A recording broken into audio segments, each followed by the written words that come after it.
오늘도 거울 앞에 선다. 자락거리는 살과 늘어진 피부를 직시하기 위해서가 아니라 습관처럼. 한때는 출근 전 메이크업을 위해 설레는 마음으로 섰던 그 자리. 이제는 거울 속 낯선 여자와 눈을 마주치지 않으려 했으며 급하게 머리만 묶고 지나치는 공간이 되었다. 둘째 출산 후 3년이 지났지만 내 몸은 원래의 자리로 돌아오지 않았다. 뱃살은 주름진 앞치마처럼 매달려 있고 한때 날렵했던 턱선은 흐릿하게 풀어져 있다. 대학 시절 모델 제의를 받았던 그 이수진이 어디로 갔는지 흔적조차 찾기 힘들다. 아침 준비로 부산한 주방에서 상우는 커피잔을 손에 든 채 휴대폰만 들여다보고 있다. 출근 준비를 마친 깔끔한 수트 차림과 달리 나는 아이들 등원시킬 헐렁한 트레이닝복 차림이다. 이런 모습을 보고도 눈빛 하나 달라지지 않는 남편에게 익숙해진 지 오래다. 오늘은 늦을 것 같아. 중요한 회의가 있어서. 매일 같은 말이다. 한때는 그의 문자를 기다리고 퇴근길에 데이트를 즐겼던 우리였는데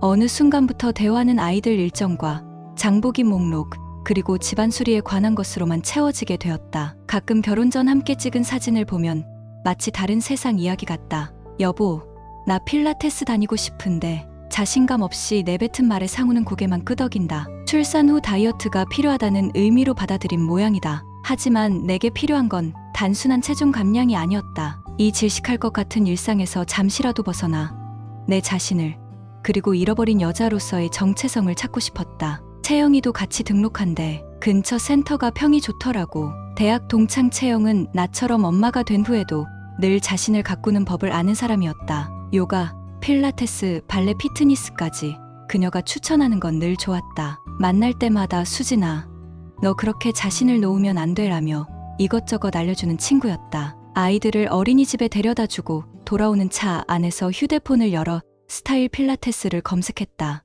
예약 시스템에 띄워진 강사 프로필 사진들 중에서 정태연 트레이너의 클래스가 유독 예약이 빨리 찬다는 걸 알았다. 망설임 없이 다음 주 첫 수업을 예약했다. 첫 수업 날 운동복 앞에서 한참을 서성였다. 레깅스를 입자니 군살이 그대로 드러날 것 같았고 헐렁한 옷을 입자니 또 초라해 보일 것 같았다. 결국 검은색 레깅스에 긴 티셔츠로 타협하고 10년 만에 꺼낸 화장품으로 가볍게 화장을 했다. 거울 앞에 서서 남모를 긴장감에 입술을 깨물었다. 센터에 도착하자 이미 몇몇 회원들이 준비를 하고 있었다. 채영이 반갑게 손을 흔들었다. 그녀는 늘 그렇듯 탄탄한 몸매를 과시하듯 밝은색 운동복을 입고 있었다. 나도 모르게 움츠러드는 어깨를 펴려고 애썼다. 첫 수업인가요? 뒤에서 들려온 목소리에 돌아보니 프로필 사진보다 훨씬 인상적인 남자가 서 있었다. 정태연 트레이너였다. 키는 크지 않았지만 균형 잡힌 체형과 따뜻한 미소가 인상적이었다. 처음 보는 사람의 몸을 평가하는 듯한 시선이 불편하리라 예상했지만 그의 눈빛은 전문가의 객관적인 시선과 따뜻한 응원이 묘하게 섞여 있었다. 이수진 회원님, 맞으시죠? 천천히 따라오세요. 오늘은 기본 자세부터 알아볼게요. 수업은 생각보다 쉽게 시작됐다. 낯설고 어색한 자세들이었지만 태연 트레이너는 무리하게 교정하기보다 내 몸이 편안하게 적응할 수 있도록 배려했다. 호흡법과 기본적인 코어 사용법을 알려주던 그의 설명은 어디에도 체중이나 외모에 대한 언급이 없었다. 대신 균형, 중심, 본연의 라인이라는 단어들이 자주 등장했다. 수업 중반, 거울 앞에 선 우리 반 사람들을 향해 그가 말했다. 거울을 보세요. 하지만 지금 보이는 겉모습만 보지 마세요. 우리는 이미 당신 안에 있는 본연의 아름다움을 찾는 여정을 시작했습니다. 거울 속 당신, 곧 달라질 거예요. 기대하세요. 그 말은 마치 내게만 건네는 위로처럼 들렸다. 오랜만에 거울을 똑바로 보니 그 안에 비친 내 얼굴에는 오래간만에 생기가 돌고 있었다. 몸은 뻐근했지만 이상하게 가벼운 마음이 들었다. 수업을 마치고 탈의실로 향하는 길, 태연 트레이너가 다시 다가왔다. 수진 회원님, 오늘 처음 치고 정말 잘 따라오셨어요. 특히 골반 정렬 감각이 좋으세요. 꾸준히 하시면 변화가 빠를 것 같습니다. 순간적으로 뺨이 달아오르는 것을 느꼈다. 그가 내 골반을 봤다는 생각에 부끄러움이 밀려왔다. 하지만 그건 전문가의 관찰평이었을 뿐이다. 내가 이렇게 반응하는 건 얼마나 오랫동안 타인의 칭찬에 굶주려 있었는지를 보여주는 것 같아 더욱 부끄러워졌다. 다음 주에 또 뵐게요, 선생님. 어색하게 인사를 하고 탈의실로 들어갔다. 채영이 벌써 샤워를 마치고 화장을 고치고 있었다. 어때? 태연쌤 수업 남자랑 하는 거라 처음엔 좀 어색하지. 근데 진짜 실력 있어. 내 허리 통증 완전히 없어졌어. 옷을 갈아입으며 채영의 수다를 듣고 있자니 문득 태연 트레이너의 눈빛이 떠올랐다. 마치 내 안에 숨겨진 무언가를 발견하기라도 한 듯한 그 시선. 오랜만에 누군가에게 보여진 기분이었다. 집으로 돌아오는 길, 핸드폰에 알림이 울렸다. 필라테스 센터 앱이었다. 이수진 회원님, 오늘 첫 수업 어떠셨나요? 다음 주 수업 예약이 아직 안 되어 있어서 알려드립니다. 정태연 트레이너. 무의식적으로 입가에 미소가 번졌다. 집에 도착해 거울 앞에 다시 섰을 때 아침과는 조금 다른 내가 보였다. 여전히 체형은 그대로였지만 눈빛만은 달라져 있었다. 마치 오래된 잠에서 깨어난 것처럼. 필라테스를 시작한 지 한 달, 매주 2번씩 센터에 출근하듯 다니게 되었다. 처음엔 주머니 사정과 시간을 핑계로 1대1 수업 대신 그룹 클래스를 선택했지만 이제는 일부러 태연의 수업만 골라 듣고 있다는 걸 인정할 수밖에 없었다. 동작을 알려주며 등 뒤에서 허리선을 바로잡아주던 그의 손길이 머릿속에 남아 다른 강사의 수업은 시큰둥하게 느껴졌다. 오늘도 거울 앞에 선다. 이제는 옷을 벗고 속옷 차림으로. 한 달 전과 달라진 게 있긴 할까? 눈에 띄는 변화는 없었지만 레깅스를 입었을 때의 라인이 조금 달라진 것 같았다. 어쩌면 착각일지도 모르지만 조금씩 단단해지는 근육의 감각은 분명했다. 아침마다 일어나서 태연이 알려준 코어 운동을 하는 습관도 생겼다. 엄마, 왜 맨날 아침에 바닥에 누워있어? 5살 딸 민지의 물음에 웃으며 일어나 안아주었다. 요즘 민지는 엄마가 운동하는 모습을 흉내내며 함께 하자고 한다. 아이가 내 변화를 눈치챈 것일까? 집을 나서며 민지의 머리카락을 정리해주는데 문득 내 손가락이 예전보다 가늘어진 것을 발견했다. 부은 손가락 때문에 결혼 반지를 빼둔 지 오래였는데 오늘은 처음으로 다시 껴보았다. 센터에 도착하자 태연이 미소로 반겼다. 햇살이 창문으로 쏟아지는 스튜디오에서 그의 실루엣이 유독 선명해 보였다. 오늘은 골반 교정과 척추 정렬에 집중해 볼게요. 수진 씨, 오늘 에너지가 넘치시네요. 태연은 종종 수업 중에 내 이름을 불렀다. 처음엔 교정이 필요해서겠거니 했지만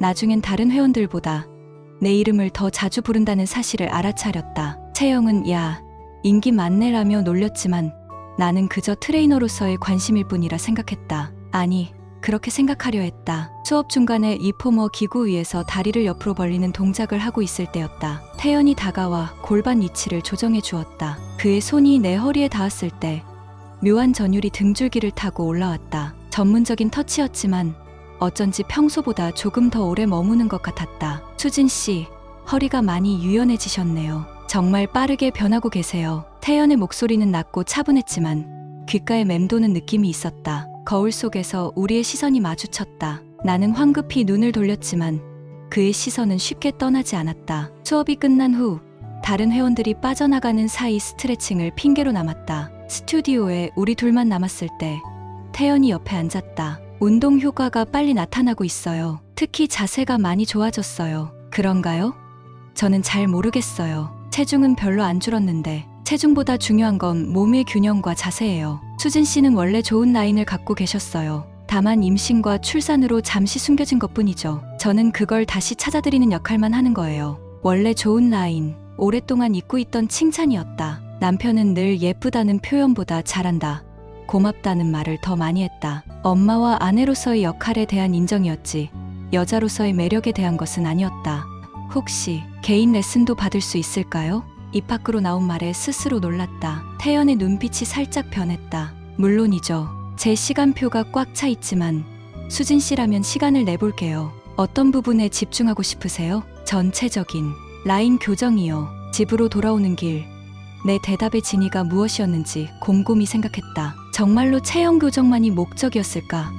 아니면 그의 시선이 더 필요했던 걸까? 현관문을 열자 상우의 구두가 보였다. 오늘은 드물게 일찍 퇴근한 모양이다. 거실에서 아이들과 놀고 있는 남편을 보며 가슴이 철렁했다. 마치 죄를 지은 사람처럼. 오늘 필라테스 어땠어? 상우의 물음에 그냥 그랬어 라고 짧게 대답했다. 평소와 달리 내 얼굴을 유심히 보는 그의 시선이 불편했다. 요즘 많이 달라 보여. 운동 효과 있나 봐. 오랜만에 들은 남편의 칭찬이었지만 마음이 가벼워지지 않았다. 달라진 건 내 몸이 아니라 내 표정이라는 걸 남편도 어렴풋이 느끼고 있는 것 같았다. 다음 날 휴대폰에 태연의 메시지가 도착했다. 개인 레슨 일정을 잡자는 내용이었다. 센터 공식 앱이 아닌 개인 메시지였다. 내일 센터 휴무일인데 제가 따로 스튜디오를 열어드릴게요. 다른 회원들의 시선 없이 집중해서 교정해 드릴 수 있을 것 같아요. 그 제안에 거부감이 들어야 정상이었다. 하지만 내 손가락은 즉시 네, 좋아요라고 답장을 보냈다. 저녁 식탁에서 아이들이 하루 일과를 제잘거릴 때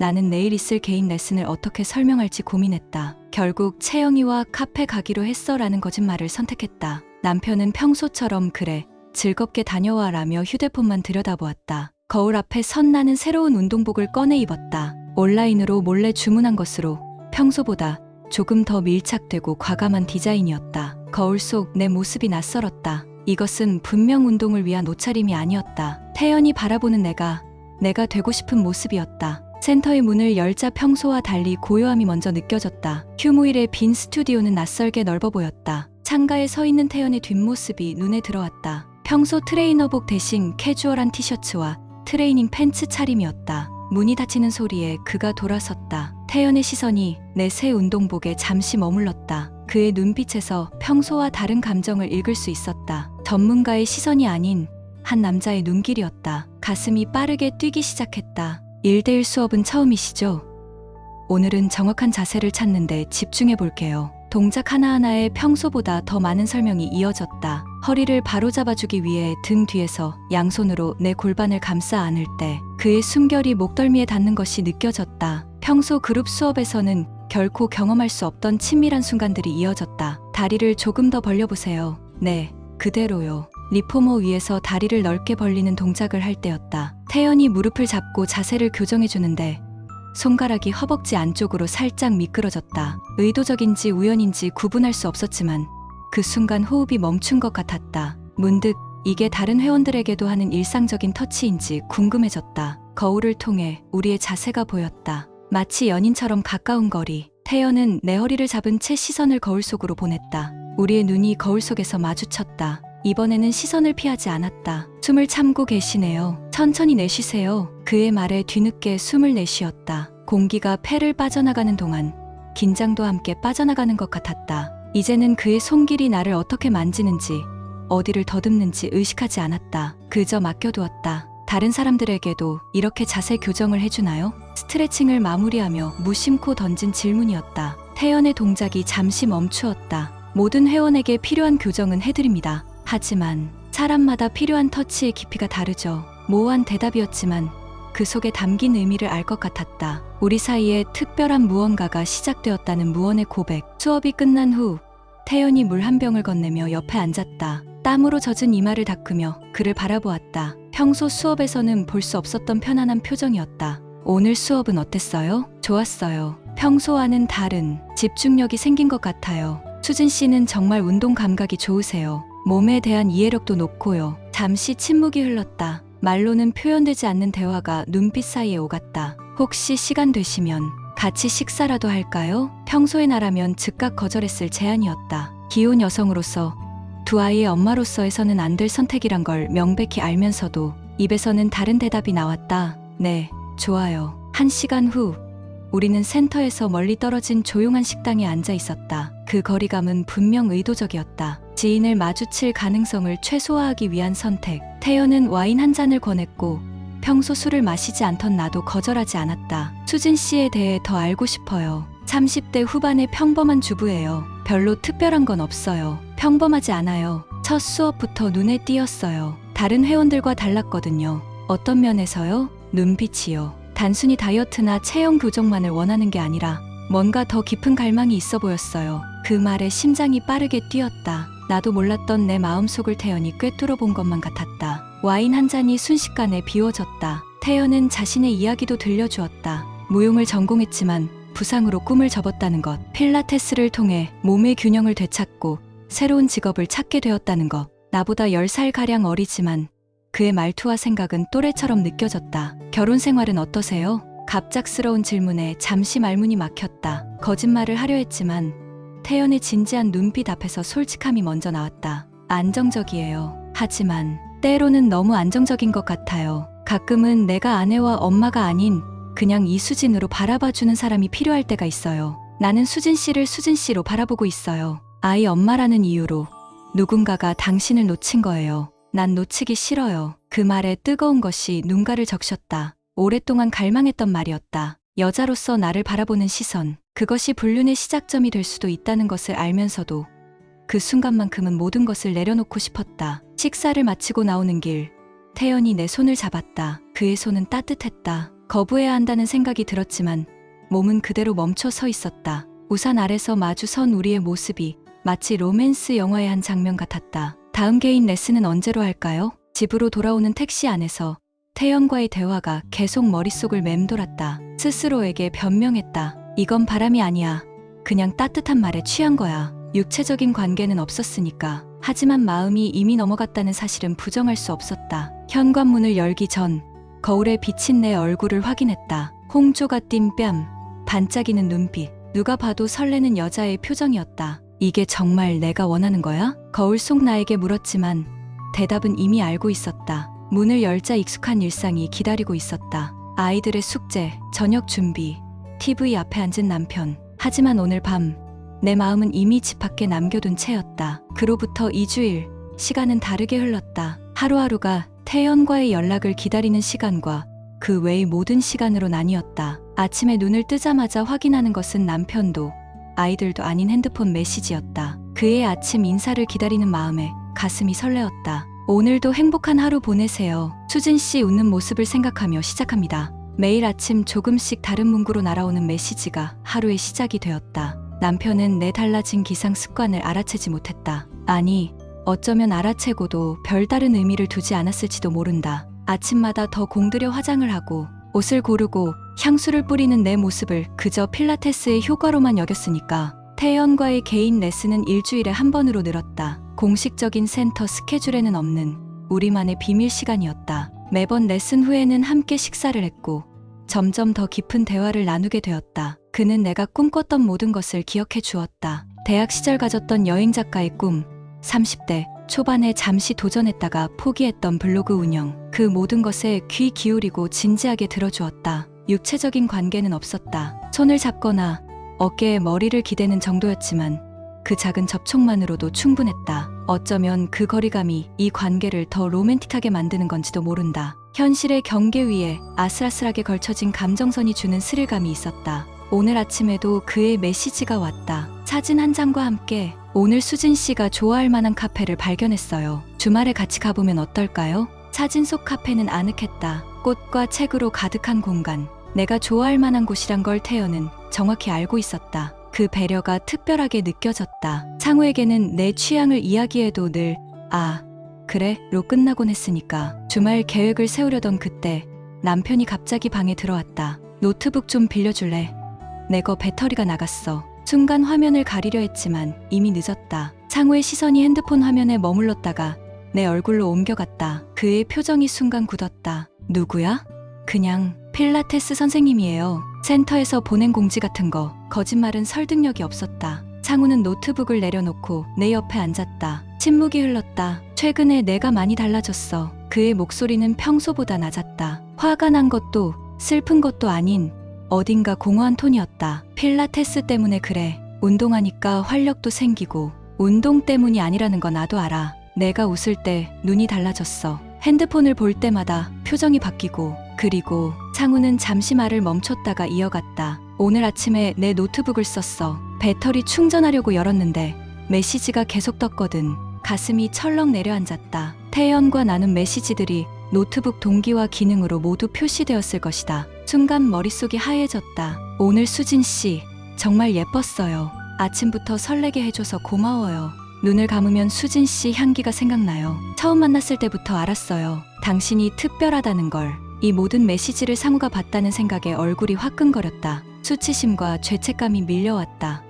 난 그저 변명할 말이 떠오르지 않았다. 상우는 한숨을 내쉬며 일어섰다. 필라테스 끊어. 단 3마디. 그리고는 아무 말 없이 방을 나갔다. 그의 뒷모습에서 분노보다는 상처받은 기색이 역력했다. 그렇게 차분하게 반응할 줄은 몰랐다. 오히려 소리를 지르고 화를 냈다면 내 마음이 덜 아팠을지도 모른다. 그날 저녁 평소와 같은 식탁에 앉아있지만 공기는 완전히 달랐다. 아이들은 부모 사이의 어색함을 눈치채지 못한 채 평소처럼 제잘거렸다. 창우와 나는 시선을 피한 채 밥만 먹었다. 불과 몇 시간 전에 모든 것이 무너져버린 기분이었다. 아빠, 오늘은 왜 말이 없어? 7살 아들 민혁의 질문에 상우는 억지 미소를 지었다. 아빠가 조금 피곤해서 그래. 걱정 마. 평소와 다름없이 행동하려는 남편의 모습에 더 큰 죄책감이 밀려왔다. 자신이 받은 상처를 아이들에게 드러내지 않으려는 그의 노력이 가슴을 저몄다. 문득 태연과의 관계가 단순한 일탈이 아닌 가족 전체에 영향을 미치는 선택이었음을 실감했다. 아이들이 잠든 후 핸드폰을 다시 들었다. 태연에게서 여러 통의 메시지가 와 있었다. 오늘 왜 연락이 없으세요? 걱정되네요. 혹시 무슨 일 있으신가요? 수진 씨, 괜찮으신가요? 그의 걱정이 담긴 메시지들을 읽으며 혼란스러웠다. 모든 것을 정리해야 한다는 이성과 그래도 태연과의 관계를 이어가고 싶다는 감정이 충돌했다. 결국 짧게 답장을 보냈다. 남편이 우리 메시지를 봤어요. 시간이 필요해요. 몇 초 후 전화가 걸려왔다. 태연이었다. 잠시 망설이다 발코니로 나가 전화를 받았다. 정말 미안해요. 내가 경솔했어요. 태연의 목소리는 걱정과 죄책감으로 가득했다. 하지만 그 속에는 또 다른 감정도 느껴졌다. 포기하고 싶지 않다는. 이제 어떻게 해야 할지 모르겠어요. 함께 해결해요. 내가 책임질게요. 수진 씨를 포기할 수 없어요. 그의 진심 어린 목소리가 마음을 흔들었다. 하지만 동시에 거실에서 TV를 보고 있는 남편의 뒷모습이 눈에 들어왔다. 10년 동안 함께 한 사람, 내 아이들의 아버지. 내 선택은 무엇이 되어야 하는가? 가족을 지키는 것인가? 새로운 감정을 따라가는 것인가? 평생 후회할 선택을 앞두고 가슴이 무거워졌다. 섹스는 없었지만 마음은 이미 넘어갔다. 그리고 그것이 더 큰 배신일지도 모른다는 생각이 들었다. 전화를 끊고 다시 집 안으로 들어갔다. 상우는 여전히 TV를 보고 있었지만 내가 방으로 들어가자 시선을 돌렸다. 무슨 생각해? 처음으로 그날의 일에 대해 입을 연 상우였다. 그의 눈에는 분노보다 슬픔이 더 깊게 담겨 있었다. 침실의 어둠 속에서 상우의 질문이 공중에 맴돌았다. 무슨 생각을 하느냐고. 솔직히 답하자면 태연과의 통화 내용, 상우의 슬픈 눈빛, 아이들의 미래, 그리고 내 욕망 사이에서 갈등하는 내 자신에 대한 생각이었다. 하지만 그 모든 혼란을 있는 그대로 말할 수는 없었다. 미안해. 짧은 한마디가 전부였다. 상우는 한참을 침묵하다 천천히 내게 다가왔다. 10년 전 첫 데이트에서 그랬던 것처럼 내 손을 잡았다. 따뜻했던 그 손길이 이제는 낯설게 느껴졌다. 우리가 언제부터 이렇게 됐을까? 상우의 물음에 쉽게 답할 수 없었다. 어느 순간부터 서로를 당연하게 여기기 시작했는지, 언제부터 대화가 아닌 침묵이 익숙해졌는지 정확히 짚어낼 수 없었다. 두 아이를 낳고 기르는 과정에서 우리는 부부보다 부모의 역할에 무게를 실었다. 그 사이 서로에 대한 관심은 어디론가 사라져버렸다. 필라테스를 끊으라고 했지만 그것만으론 해결되지 않겠지? 상우의 직감은 정확했다. 필라테스는 발단일 뿐 근본적인 문제는 아니었다. 태연에게 끌렸던 이유는 그가 나를 봐주었기 때문이었다. 여자로서의 나, 한 인간으로서의 나를. 상우와의 관계에서 잊혀갔던 그 존재감을 태연이 되살려 주었다. 내가 뭘 놓치고 있었던 거야? 상우의 질문은 더 이상 태연에 관한 것이 아니었다. 우리 관계의 본질을 묻고 있었다. 이것이야말로 10년 만에 처음으로 나눈 진정한 대화였다. 감정에 관한, 우리에 관한. 다음 날 아침, 평소보다 일찍 일어나 화장대 거울 앞에 앉았다. 태연에게 메시지를 보낼 것인지, 상우와의 관계를 더 깊이 들여다볼 것인지 결정해야 했다. 그리고 무엇보다 내 자신에게 정직해져야 했다. 태연에게 끌렸던 감정이 진짜 사랑이었는지 아니면 잃어버린 자존감을 찾기 위한 도피처였는지. 태연의 메시지가 도착했다. 우리 대화의 끝을 예감한 듯한 내용이었다. 수진 씨, 어떤 결정을 내리든 이해해요. 하지만 진심으로 당신을 생각한다는 것만은 알아주세요. 메시지를 몇 번이고 읽었다. 불과 며칠 전까지만 해도 이런 메시지가 내 하루를 설레게 했지만 지금은 무거운 책임감만 느껴졌다. 반짝였던 감정이 현실의 무게 앞에서 흔들리고 있었다. 상우는 아침 식사 테이블에서 평소와 다른 모습을 보였다. 핸드폰을 내려놓고 아이들과 대화에 집중했다. 그리고 출근 준비를 마친 후 내게 다가와 조용히 말했다. 오늘 일찍 들어올게. 우리 얘기 좀 더 해야 할 것 같아. 그 순간 문득 깨달았다. 상우도 노력하고 있었다는 것을. 어쩌면 나처럼 그도 우리 관계의 매너리즘에 지쳐 있었는지 모른다. 다만 나는 밖으로 시선을 돌린 반면 그는 묵묵히 견디고 있었을 뿐. 아이들을 어린이집에 데려다주고 텅 빈 집으로 돌아왔다. 오늘은 필라테스 센터에 가는 날이었다. 태연이 기다리고 있을 것이다. 운동복을 꺼내 들었다가 다시 옷장에 넣었다. 대신 오래된 앨범을 꺼내 들었다. 첫 페이지에는 상우와의 데이트 사진이 있었다. 한강공원에서 자전거를 타던 날 설레는 마음으로 찍은 셀카. 다음 페이지에는 결혼식 사진, 그리고 첫째 민혁이가 태어난 날, 둘째 민지가 첫걸음마를 뗀 날, 10년의 시간이 차곡차곡 쌓여 있었다. 핸드폰이 울렸다. 태연이었다. 잠시 망설이다. 전화를 받았다. 센터에 안 오시나요? 태연 씨, 나 오늘부터 당분간 수업 못 갈 것 같아요. 이해해요. 하지만 다시 볼 수 있을까요? 태연의 목소리에는 애절함이 묻어났다. 그 감정이 얼마나 진실한지는 알 수 없었다. 어쩌면 나에게 그랬듯 다른 회원들에게도 같은 감정을 표현했을지도 모른다. 하지만 그건 중요하지 않았다. 중요한 건 내가 무엇을 원하는지였다. 미안해요. 하지만 이게 맞는 것 같아요. 내게는 돌아갈 곳이 있어요. 전화를 끊고 깊은 한숨을 내쉬었다. 태연과의 짧은 감정선은 이렇게 마무리되었다. 가슴 한구석이 아렸지만 동시에 묘한 해방감도 느껴졌다. 마치 긴 꿈에서 깨어난 듯한 오후. 문득 충동적인 결정을 내렸다. 미용실에 예약을 잡았다. 오랫동안 유지해왔던 긴 머리를 어깨선까지 잘랐다. 거울 속에 비친 새로운 모습이 낯설면서도 상쾌했다. 이것은 단순한 헤어스타일 변화가 아니라 새로운 시작을 향한 작은 선언이었다. 저녁이 되자 상우가 약속대로 일찍 돌아왔다. 현관문이 열리는 소리에 심장이 빨라졌다. 마치 데이트 전날처럼 긴장된 마음으로 그를 맞이했다. 머리 잘랐네. 상우의 눈빛이 달라졌다. 오랜만에 날 정말로 보는 듯한 시선이었다. 그 순간 깨달았다. 태연이 없어도 거울 속 내 모습은 여전히 의미가 있다는 것을. 다만 그 모습을 인정하고 사랑해주는 것은 결국 나 자신이어야 한다는 것을. 아이들이 잠든 후 상우와 와인 한 잔을 나누었다. 평소 같았으면 TV를 보거나 각자 핸드폰만 들여다봤을 시간이었다. 하지만 오늘은 달랐다. 서로의 눈을 바라보며 진심을 나누기로 했다. 난 그 사람과 실제로 만난 건 몇 번 없어요. 육체적으로 넘어간 적은 없고요.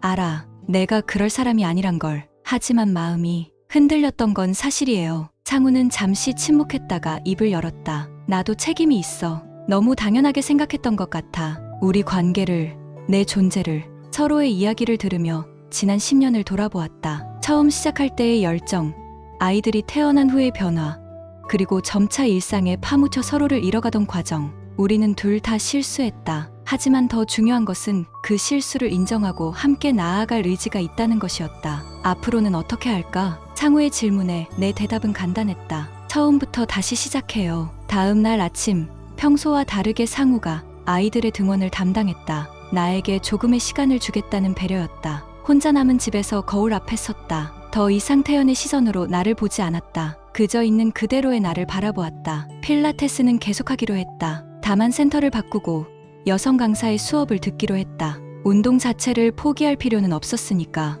내 몸을 돌보는 일은 여전히 중요했다. 상우도 내 결정을 지지해 주었다. 어느 날 새로운 센터에서 운동을 마치고 나오는데 우연히 채영을 마주쳤다. 그녀의 눈에는 의문이 가득했다. 왜 갑자기 센터를 옮겼어? 태연쌤 수업이 제일 잘 맞았다며. 솔직하게 말할까 고민했지만 모든 진실을 다 털어놓을 필요는 없다고 판단했다. 좀 더 집에 가까운 곳으로 바꿨어. 아이들 픽업하기 편하게. 채영은 더 묻지 않았다. 어쩌면 그녀도 무언가를 눈치챘는지도 모른다. 하지만 그것은 중요하지 않았다. 집으로 돌아오는 길, 문득 태연을 떠올렸다. 그와의 짧은 감정선은 이제 흐릿한 기억으로 변해가고 있었다. 남은 것은 내 몸이 아니라 마음이 기억하는 손길뿐이었다. 그리고 그 기억마저 시간이 지나면 희미해질 것이다. 집 앞에 서서 심호흡을 했다. 이제 거울 속에 나는 다시 낯설어졌다. 하지만 그것은 나쁜 의미가 아니었다. 거울 속 내 모습이 다시 변화하고 있다는 뜻이었다. 과거도 미래도 아닌 지금 이 순간의 나로, 완벽하지 않아도 아름답지 않아도 그저 있는 그대로의 나로 존재하는 법을 배워가는 중이었다. 현관문을 열었다. 새로운 시작을 향해